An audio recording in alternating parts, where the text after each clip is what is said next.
2014년에 개봉한 영화 어벤져스2. 이 영화에 우리나라의 미술 조형물 하나가 등장합니다.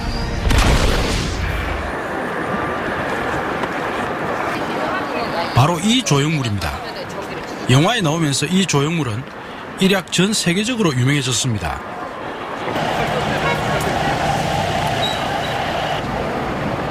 망치질하는 사람을 나타낸 이 조형물 또한 어느새 서울이라는 도시의 명물이 됐습니다. 울산에도 명물 조형물이 있습니다. 울산 KTX 역사 앞에 있는 바로 이 고래 조형물입니다. 물 밖으로 솟구치는 고래 모습. 예? 울산 고래 도시니까 그 보면 느낌이 이제 고래구나, 울산이구나 느끼죠. 이처럼 조형물은 도시의 얼굴을 바꿉니다. 그런데 모든 조형물이 다 그렇지는 않습니다. 고래 특구로 지정된 장생포에도 많은 고래 조형물이 있습니다. 그런데 문제는 너무 많다는 것입니다. 눈이 어지러울 지경입니다. 거기다가 고래 조형물들이 대체로 비슷비슷합니다. 고래를 표현한 이 세 조형물은 마치 한 작가가 만든 듯 너무 닮은 모습입니다. 일정한 넓이 이상의 건축물을 지을 경우 의무적으로 조각이나 그림 등 미술 작품을 설치해야 합니다. 그렇다면 울산의 건물 앞 미술품은 문제가 없을까요? 최근에 만들어진 어느 주상복합 건물입니다. 이 건물의 미술 작품은 사람들이 잘 다니지 않는 건물 모서리에 있습니다. 똑같은 자리에 다른 주상복합 건물의 미술 작품도 마찬가지입니다. 좁은 땅에 높게만 건물을 세우려다 보니까 조형물이 들어설 공간이 없습니다. 이 건물의 미술 작품은 아예 인도 위에 세워져 있습니다. 길을 가는 주민들은 이 조형물을 피해서 다녀야 합니다. 예술품 아닌 것이 작품으로 둔갑하는 곳도 있습니다. 예식장 앞에 이 사자상이 미술작품이라면 믿으시겠습니까? 그 옆에 서 있는 이 조각품의 정체는 또 뭘까요? 귀신을 쫓는 사이입니다. 나쁜 애군을 쫓는 사이입니다. 그리고 그 앞에 또 이제 두 개 있는 거 그거는 뭐죠? 부부의 한상을 좋아하는 거죠. 여기다가 그걸 얘기하는 거예요. 이혼 안 하고 이혼을 짓고 잘 산다는 거죠. 미술 작품으로 설치된 이 조각품은 예식장의 상징물이었습니다. 남구의 한 쇼핑몰입니다. 몇 년 전만 해도 이 건물 앞에는 이렇듯 멋진 미술 작품이 있었습니다. 그런데 지금 그 자리에는 전혀 다른 조각품이 서 있습니다. 이 조각품은 과연 뭘까요? 이거는 아울렛 상징 조형물입니다. 아울렛. 서울에 있는 것도 똑같습니다. 요 자리에 조각물이 하나 있었거든요. 그거 없애죠. 없애고 이름 다 바꿨다니까. 그거 없애버렸습니다. 그거 법적으로 만들게 돼 있는 건데. 그러니까 이걸 만들었겠죠. 기업 상징물이 미술 작품을 대신하고 있습니다. 남구에 있는 이 상가 건물 앞에도 한때 미술 작품이 있었습니다. 그런데 보이질 않습니다.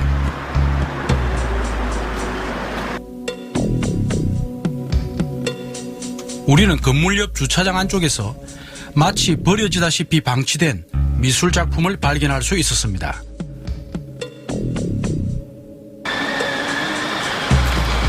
어떻게 된 일일까요? 세월이 지나오다 보니까 고기 모양도 있지만 우리가 또 필요하는 부분 그 공간도 필요하고 이래가지고 그 공간에다가 그냥 하단을 만들고 이쪽으로 옮겨놨어요. 맞아서 이상 사람이 되기가 더 급한데 이걸 또 주차장 구석으로 쫓겨난 조각품. 이것이 바로 미술 작품을 대하는 우리의 현 주소입니다. 구청에서는 이런 사실을 알고나 있을까요? 아직까지 뭐 이렇게 훼손됐다거나 그런 문제는 없었습니까? 지금 따지면 이렇게 제가 규정한 내용은 없었고요. 지금 현재 상반기는 지금 전수 조사를 하고 있거든요. 구청에서 작성해 놓은 관리 대장에도 문제의 미술 작품은 없습니다. 자유공간이지만은 아니 내 건물 앞에 내가 작품을 세우든 말든 왜 그 시가 말이야 세우라고 난리야? 라는 컴플레인을 할 수가 있거든요. 근데 거기에는 이런 의미가 있는 거예요. 사유 프라이빗 에리아지만은 거기에는 엄연히 드러나기 때문에 그 공간이 드러나기 때문에 공공성을 갖는다는 뜻이죠. 건축물 미술작품 제도 자체에도 그동안 문제가 많았습니다. 먼저 미술작품이 설치되는 장르만 봐도 그림보다는 조각작품이 월등히 많습니다. 여기에도 그럴 만한 이유가 있습니다. 우리는 지역의 한 중견 작가를 만나서 그 이유를 물어봤습니다. 조각은 간단한 게요. 자기들이 설치하기가 아주 쉬운 거예요. 조각은 만약에 이게 3억이다. 3억짜리다. 조각 한 명만 선정하면 될 거 아닙니까? 회원은 해봐야 그건 단위가 적기 때문에 근데 그 하나가 3억짜리가 되기는 어렵단 말입니다. 심의 통과를 못한단 말입니다. 인원이 많으면 떨어질 확률이 많은 거예요. 그런데 이게 건축가한테는 엄청난 부담이거든요. 이게 어찌됐든 간에 하자 없이 빨리 끝나는 것만 자기들이 원하지 거기에 뭐 작품이 좋고 나쁘고 이건 필요 없는 거예요. 건축물 미술작품 제도는 공모가 아니고 건축주와 작가가 직접 계약을 맺기 때문에 이 가운데서 많은 문제가 발생합니다. 그 대표적인 것이 일명 브로커라고 할 수 있는 중간 기획사의 개입입니다. 자기가 개인이 능력이 있어 다른 게 있는가 하면은 대부분 작가들은 이런 노비를 두고 정보도 구하기 때문에 중간에 기획사가 끼인단 말입니다. 이 브로커, 이 완전 회사예요. 이 전문 브로커들이 있단 말이에요, 전국에. 브로커들이 어느 지역에 건물 뭐하고 막 한다, 안다. 아파트 같은 데는 하나만 개인 안 됩니다. 지금 산악지구 같은 경우는 가게라고 해가지고 서울에 계열이 밀어주는 거야. 그래서 그 사람을 끼야 되는 거야. 전국을 돌아다니면서 독식을 하는 거야. 완전 전문적으로 해서 만들어내는 거죠. 작품. 브로커 역할을 하는 이들은 작은 규모의 디자인 회사부터 대규모 화랑에 이르기까지 다양합니다. 그런데 문제는 이들이 건축주와 작가 사이에서 과도한 커미션을 떼어간다는 것입니다. 1억짜리가 7천만 원짜리도 시작되는 거야, 이게. 하나는 지금 100만 원이라도 벌여서 하는데 왜 합니까? 그럼 여기서 뭐 아주 양반같이 703으로 자 한다. 그럼 5대5다 그러면 1억짜리가 3,500만 돼야 예쁘단 말이야. 그럼 3,500만 원은 바로 가져가는 거예요. 그럼 잠깐 3,500만 원 해가지고 작품 설치를 해야 되는데 저렴이는 조각이라고 그러면 저렴이는 아무나 2천만 든단 말입니다. 인건비 다 빼고는 지금 남은 한 1억짜리하고 지금 500만 남는다니까. 1억인데 1억짜리를 돈을 다 투자해야 그게 좋은 작품이 서는데 이게 2천만원짜리가 1억이 돼가 서 있으니까 이게 좋을 수가 있습니까? 더 심각한 문제는 이 과정에서 공공연히 탈세가 이루어진다는 것입니다. 작가는 계약서를 어떻게 적습니까? 쓸 때 정상적으로 쓰겠죠. 1억이라고. 그러시죠. 내가 그 다운 계약서라니 그런 거 아닙니까? 이거는 공공연합니다 이거. 그러니까 이게 1억입니다. 1억인데 내가 이걸 하기 위해서 내가 1억을 받아서 당신한테 3천만 원을 줄게. 그렇게 주고서도 하겠다는 작가들이 있으니까 3천만 원을 받아도 절대 이게 아니었거든요. 그러니까 이게 안 고쳐지고 계속 지금 이렇게. 그런데 안타까운 것은 지역 작가들 중에서 이렇게 브로커를 통해서라도 일감을 받는 이들은 그나마 운이 좋은 편이라고 합니다. 하고 그 대개는 이제 서울 쪽에서 화랑을 건설사측하고 이야기가 돼서 화랑에서 많이 내려온다고 봐야죠. 서울에 있는 건설사에서 우리 지역하고 작가분들한테 이렇게 연락이 개별적으로 오는 모양이죠. 그거는 거의 조금 드물다고 봐야죠. 자꾸 심의하는 과정에서 지역 작가들도 좀 안배하자라는 취지로 이제 심의해서 유도를 하고 하다 보니까 12회 작품 들어갈 때 지역 작가 한 명 넣어준다든지 이 정도 형식만 취하지 크게 뭐 지역 작가 안배 이런 게 없습니다 거의. 상황이 이 정도이다 보니 심지어 건축주가 미술작품을 세울 때 지역 작가의 이름만 살짝 빌리는 경우도 있습니다. 업체에 서류가 가는 거죠.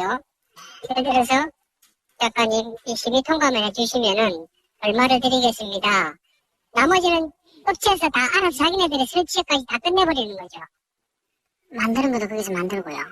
자기들이 알아서 어디 업체를 끼워서든 만들어가지고 그 심의를 받았던 사람은 자기네들끼리 정해졌던 뭐 10% 이쪽저쪽 전체 금액에 이렇게 받고 작가는 빠지고 업체에서는 나머지는 제작을 해서 나머지 금액은 자기네들이 가져가는. 그러니까 그 전체 금액이 뭐 1억짜리 같으면 1,000만 원에 내 이름, 뭐 심의 통과, 마무리 그 설치 심의자 받을 것까지 다 해주는 조건으로 뭐 그런 경우도 많죠. 이처럼 건축물 미술작품 설치를 둘러싼 리베이트와 탈세의 문제는 비단 어제 오늘의 일이 아닙니다. 감동이 없는 건물 앞 미술작품들, 거기에는 이와 같은 건축물 미술작품 제도가 안고 있는 구조적인 문제 때문이라고 할 수 있습니다. 이 작품을 만들어야 되고 여기에 자기 열정을 쏟아야 되는데요. 먹고 살려고 작품을 안 하고 이거 완전히 이거 미술 작품 여기만 쳐서 미쳐가지고 이것만 쳐다보고 있다니까요.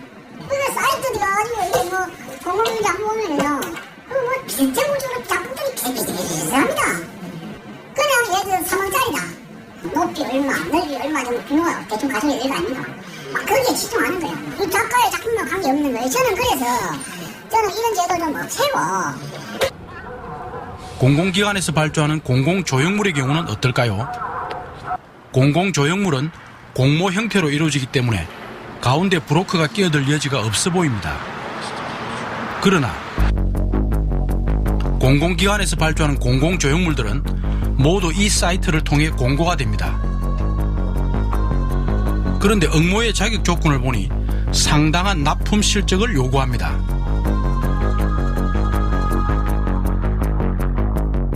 이 조건에 맞는 사람이 개인 작가가 어디 있습니까? 이 개인 작가가 이거 못 맞춰요. 그러면 결국은 이 조건을 회사가 가지고 있거든요.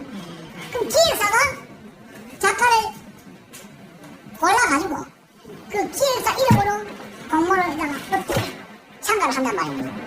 지금 이런 조건을 갖추고 있으니까 울산에서 열심히 하는 젊은 작가가 이게 도전할 수가 없는 게 구조적으로 막혀있는 거예요. 그래서 이걸 없애야 된다.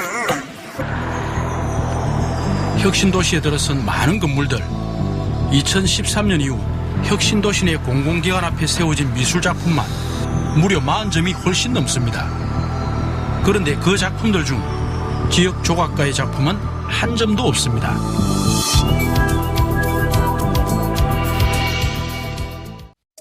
건축물 미술작품 제도를 만든 취지는 우리 생활 속 가까이에서 미술작품을 많이 보게 하자는 것과 보다 많은 작가들에게 창작의 기회를 갖게 하자는 뜻이었습니다. 그런데 현실은 전혀 그렇지가 못합니다. 지금까지 울산에 설치된 건축물 미술작품을 작가별로 보니까 몇 사람에게만 집중돼 있음을 알 수 있습니다. 그리고 유독 한 사람, A씨의 독주가 눈에 띕니다.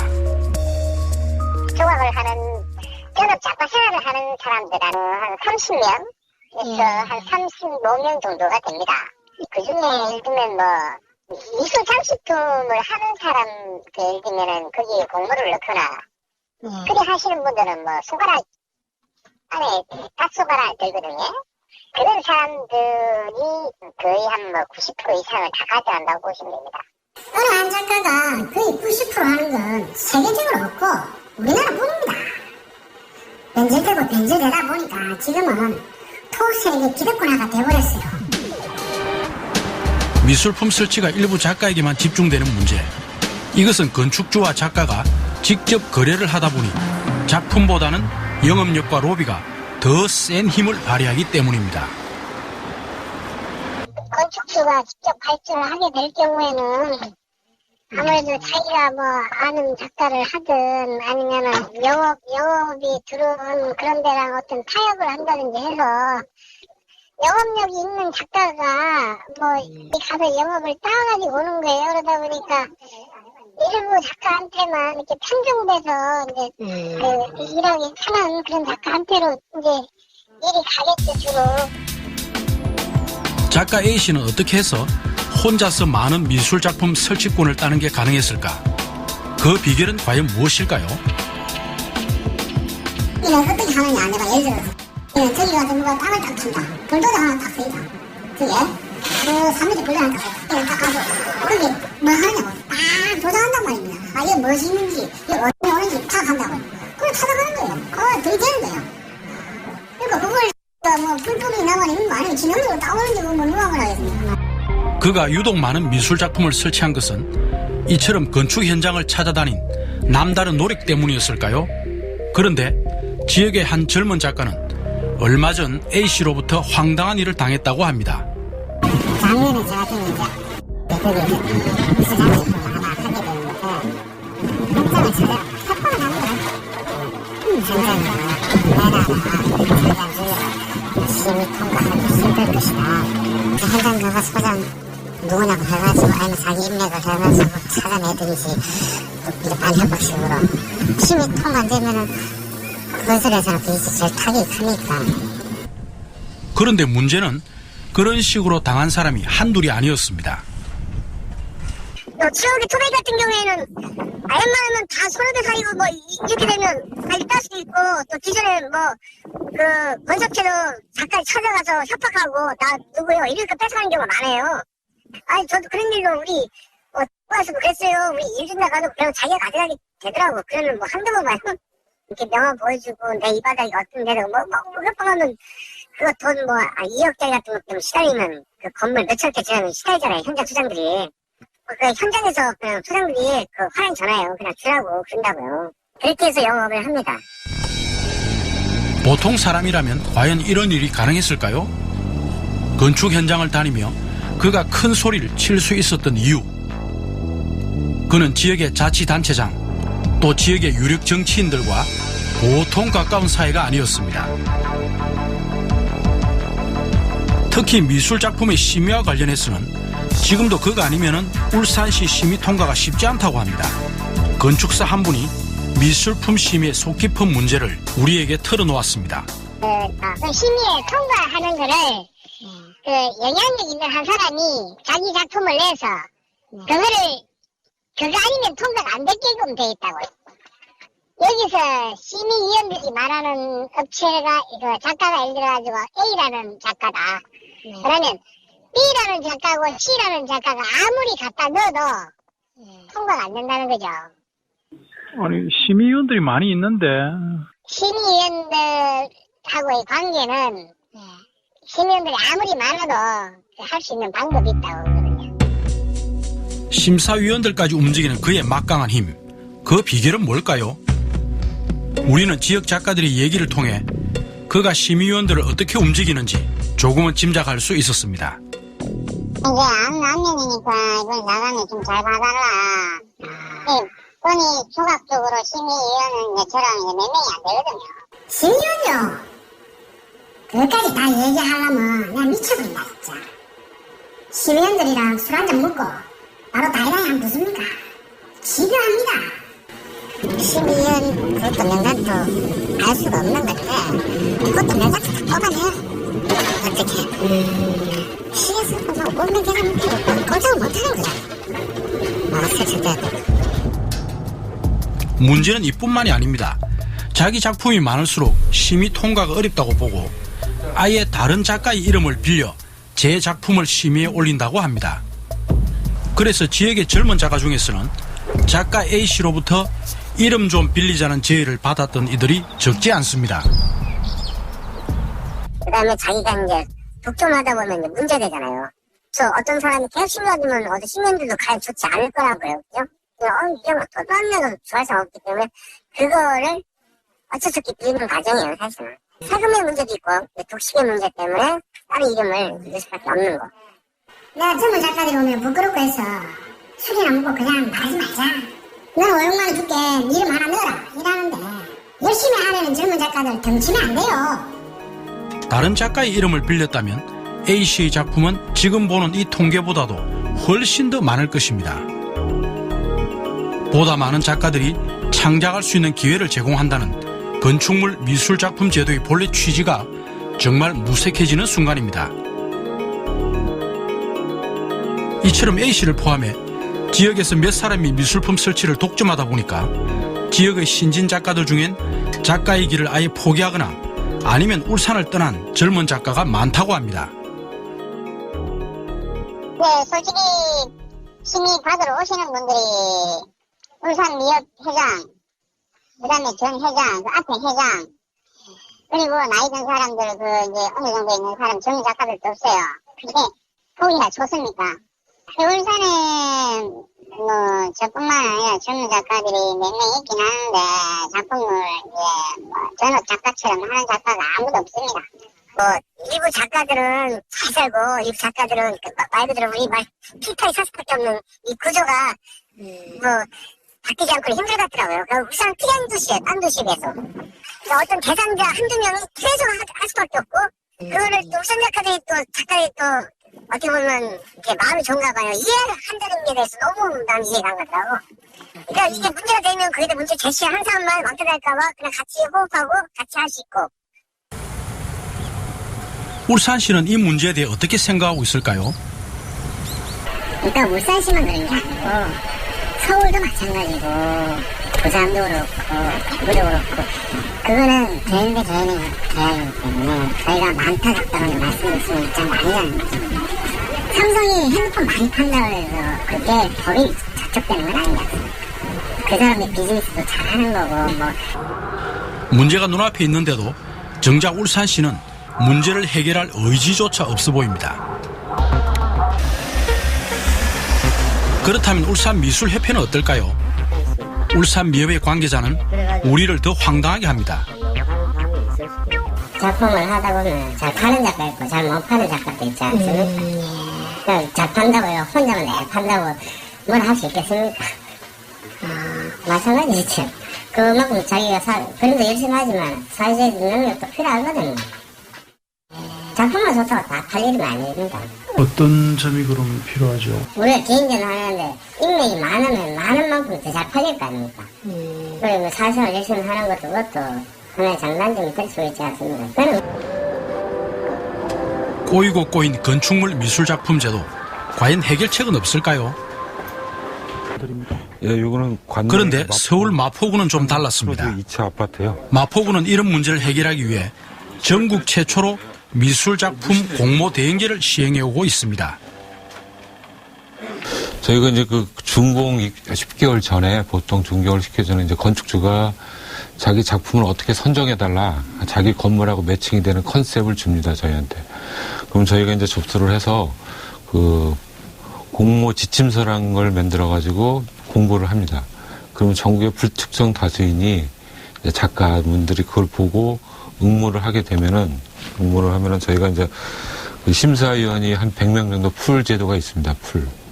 100명 중에서 무작위로 어떤 저희가 연고 있어갖고 뽑는 게 아니라 응모하신 분들이 먼저 번호표를 뽑아요, 번호표. 응모하신 분들이. 그 번호표가 제일 많이 뽑히는 사람이 이제 심사위원이 되는 거죠. 저희가 선정하는 게 아니고.